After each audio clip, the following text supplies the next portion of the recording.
Donc, en petit 2, nous allons voir les variations du rythme cardiaque.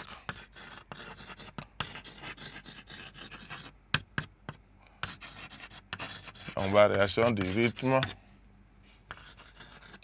et de l'amplitude.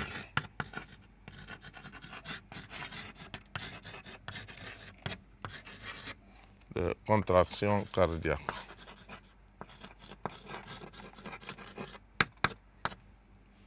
De l'amplitude de contraction cardiaque.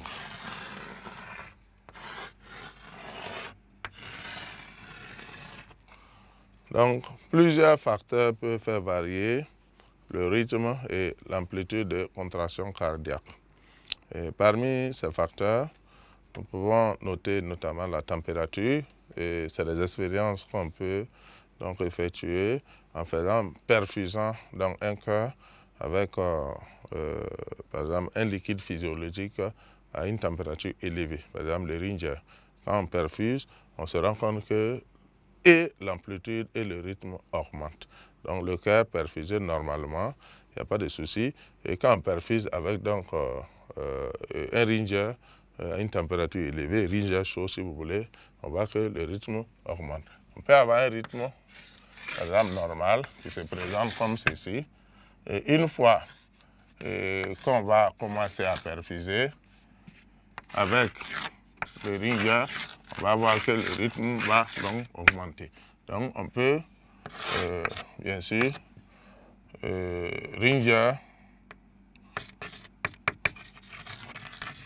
à, par exemple, on va prendre 25 degrés Celsius et ici, c'est du Ringer à, par exemple, 40 degrés Celsius. Pourquoi? Voilà. Donc, on va voir que la température donc, a un effet donc, accélérateur donc, sur le rythme cardiaque.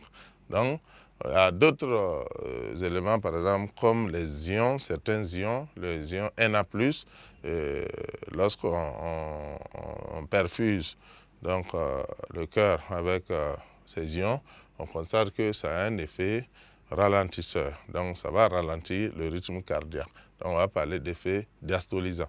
Donc, par exemple, si on a un cœur qui fonctionne à un rythme normal et qui est perfusé avec le Ringer, toujours qui a le liquide physiologique.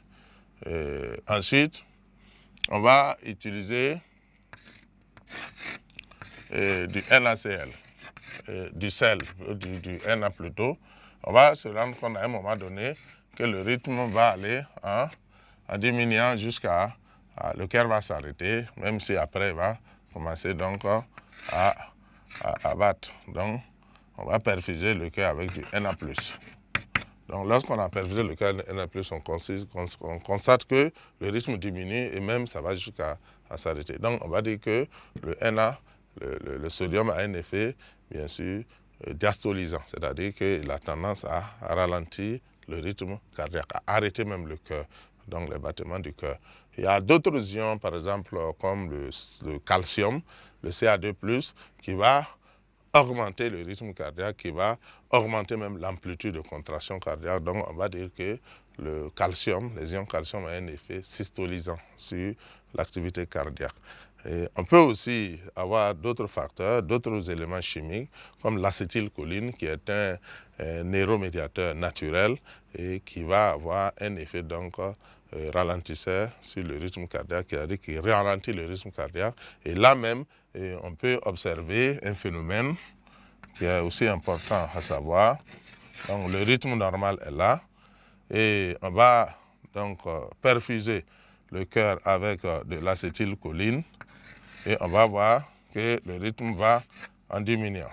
Donc ça va diminuer et ça va s'arrêter à un moment donné. Ensuite, le cœur va reprendre ses battements et va donc reprendre son rythme. Donc on suppose que le rythme normal est là. Donc ici, ça c'est battement normal. Donc on va dire que c'est perfusé avec du Ringer, le liquide physiologique. c'est le Ringer. On va arroser, perfuser le cœur avec de l'acétylcholine.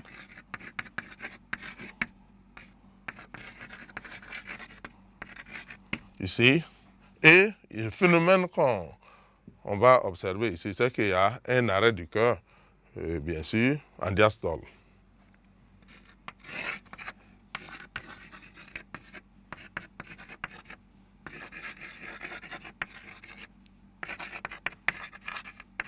Et bizarrement, on n'arrête pas de perfuser. On continue de perfuser le cœur avec toujours l'acétylcholine, mais on voit qu'à un moment donné, le cœur reprend son battement.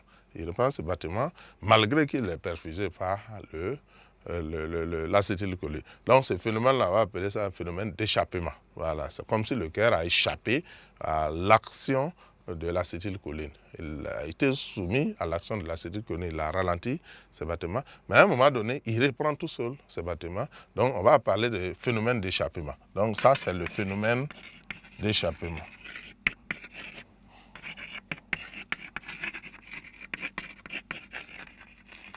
Donc, le cœur échappe à l'action de l'acétylcholine à un moment donné. Même s'il est perfusé, il va refuser et il va reprendre ses contractions.